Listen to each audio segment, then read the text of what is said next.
नमस्कार, स्वागत है आपका न्यूज बाइस्कोप पे। मैं रौमिता रीनू आपके साथ। नेता प्रतिपक्ष तेजस्वी यादव ने बिहार में चल रहे एनडीए सरकार पर निशाना साधा है। उन्होंने कहा है कि बिहार में भ्रष्टाचारियों की सरकार चल रही है। बिहार सरकार में कई मंत्री ऐसे हैं जो भ्रष्टाचार में शामिल हैं, जिस पर मंत्री मंगल पांडे ने पलटवार करते हुए कहा है कि जिसका परिवार खुद भ्रष्टाचारी में जेल जा चुका है वो ऐसा बयान दे रहे हैं। बेरोजगार आदमी है तो कुछ काम खोजेगा ना भाई, तो अपना काम खोज रहे हैं। काम खोजने में समय बिताना है तो कुछ यात्रा करेंगे, कुछ दर्शन करेंगे, कुछ भाषण करेंगे, कुछ भ्रम फैलाने की कोशिश करेंगे, लेकिन अंत में जो परिणाम आएगा वह परिणाम राजद की विदाई का होगा। बेरोजगार आदमी है तो कुछ काम खोजेगा ना भाई, तो अपना काम खोज रहे हैं।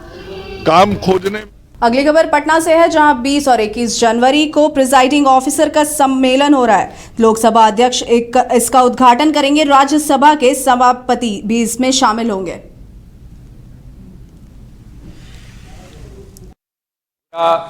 मैं पूरी सरकार के अलग अलग विभाग के लोग का पूरा सहयोग में प्राप्त हो रहा है।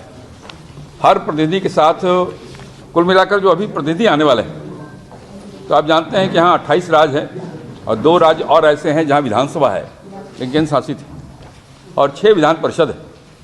तो 2 जगह के लोग नहीं आ रहे हैं पूरे देश के अंदर। इन सभी स्थानों में 2 प्रदेश के लोग नहीं आ रहे हैं। एक तो दिल्ली के लोग नहीं आ रहे हैं, वहाँ चुनाव हो रहा है, और एक गोवा के लोग नहीं आ रहे हैं।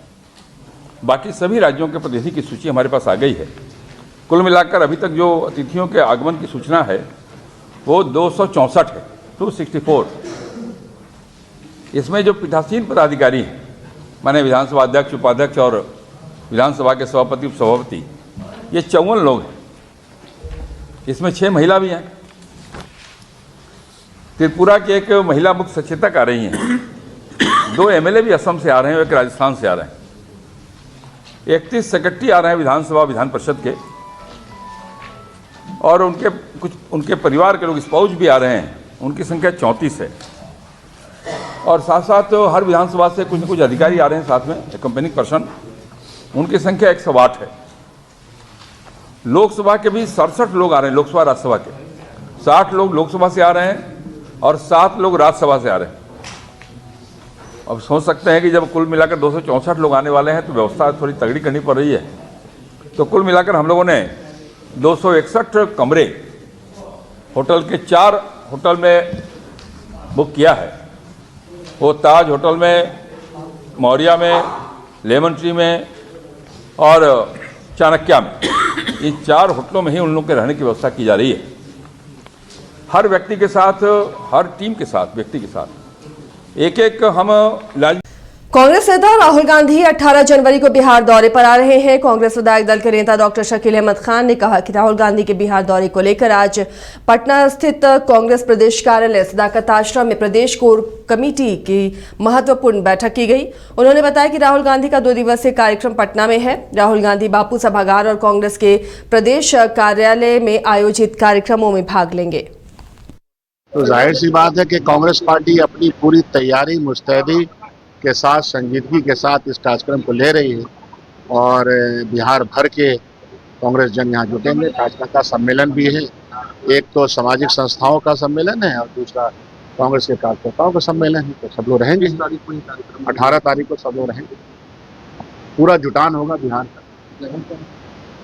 एक जगह तो वहाँ है, दूसरा जगह यहाँ है, सदाकत आश्रम। जी, सदाकत आश्रम भी आएंगे। कार्यकर्ता सम्मेलन से मैं बात होगा, भाषण होगा, बातचीत। पटना साहिब सांसद और पटना एयरपोर्ट अथॉरिटी के अध्यक्ष रविशंकर प्रसाद ने पत्रकारों से बात करते हुए कहा कि पटना एयरपोर्ट अथॉरिटी की अहम बैठक थी। पटना के जिलाधिकारी, पटना के सीनियर सुप्रिंटेंडेंट ऑफ पुलिस सहित तमाम एयरलाइंस के प्रतिनिधि सहित जनरल मैनेजर इस मीटिंग में मौजूद रहे। इस मीटिंग में निर्णय लिया गया कि पटना में नए एयरपोर्ट का उद्घाटन होगा। आगे उन्होंने कहा कि हमें उम्मीद है कि प्रधानमंत्री नरेंद्र मोदी के कर कमलों से पटना के नए टर्मिनल भवन का उद्घाटन अप्रैल महीने में किया जाएगा। पटना एयरपोर्ट का नया टर्मिनल सभी सुख सुविधाओं से लैस होगा। आज पटना के संबंध में एक बहुत ही महत्वपूर्ण जानकारी देनी थी, जिसमें आप लोगों की भी रुचि होगी, आपके दर्शकों की भी रुचि होगी।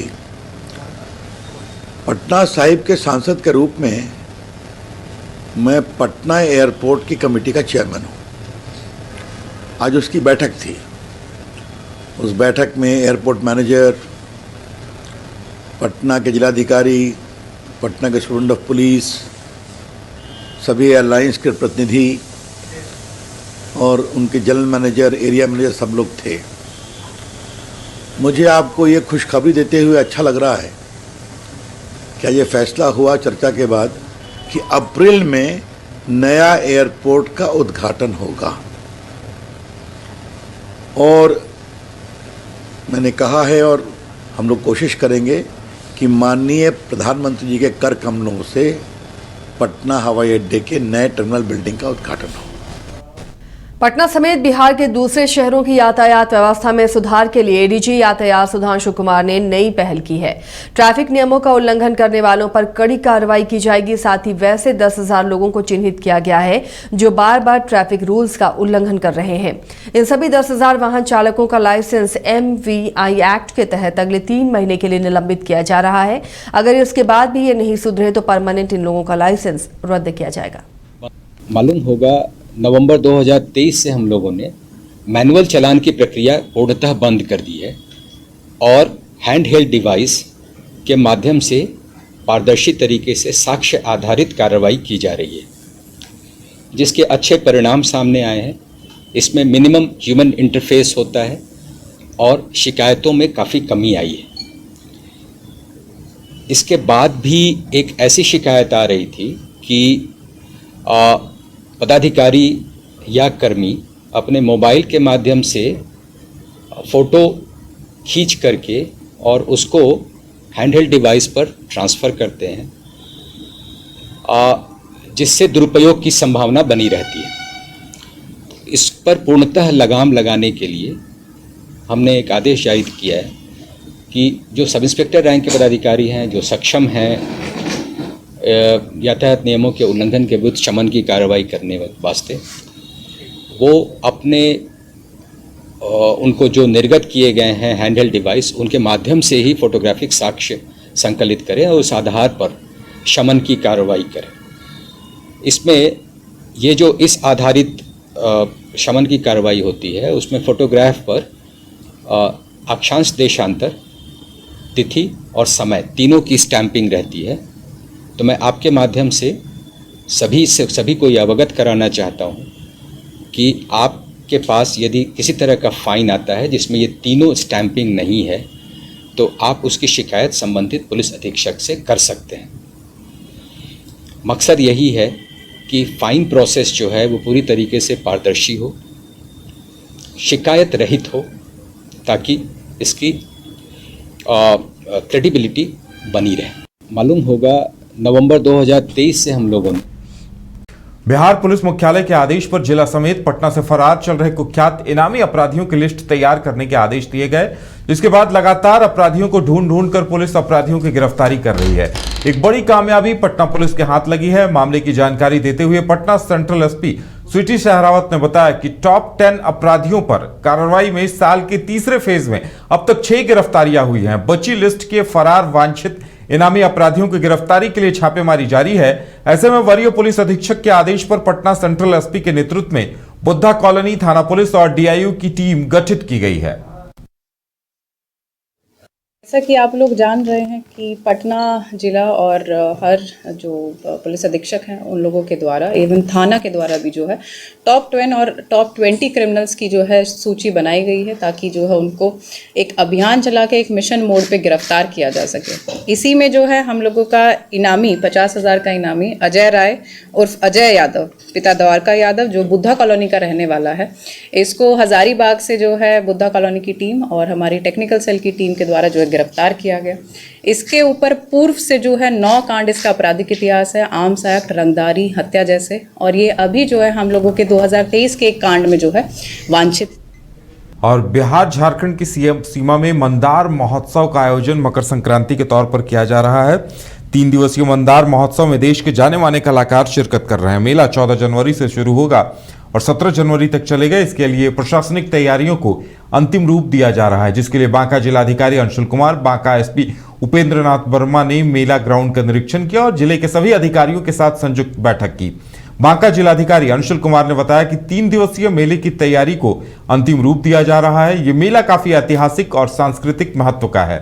इस बार देश के नामी गायक विनोद राठौर और कई कलाकार वहां पहुंच रहे हैं। किसानों के लिए ग्रामश्री मेला कृषि प्रदर्शनी का आयोजन किया जा रहा है। वहीं बांका एसपी उपेंद्र नाथ वर्मा ने बताया कि मेले में सुरक्षा के पुख्ता इंतजाम किए गए हैं। भारी संख्या में पुलिस बल और मजिस्ट्रेट की तैनाती की गई है। साथ ही सादे लिबास में पुलिस बल की तैनाती की गई है ताकि किसी भी प्रकार लोगों को तकलीफ का सामना ना करना पड़े।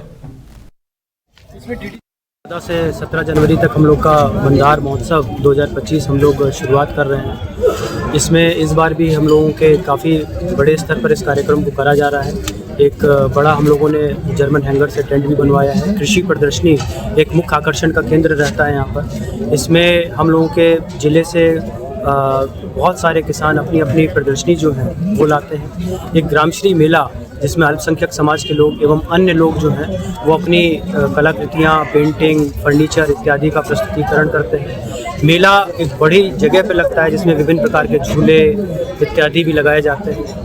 इसके अलावा इस बार हम लोगों ने एक नई शुरुआत करी है सीएनडी मैदान में 13 तरह के खेल, ताकि लोगों को, यूथ को हम लोग जोड़ सके इस मेला के साथ में। तो अलग अलग विधाएं, क्रिकेट, फुटबॉल, कराटे, बॉक्सिंग, सब बहुत सारी विधाएं जो हैं वो हम लोग करवा रहे हैं। इस बार कलाकार भी हम लोगों ने अलग अलग दिन पर बुलवाए हैं। कल जो है 14 तारीख को हेमंत ब्रिजवासी और स्वाति मिश्रा आ रही हैं। 14 से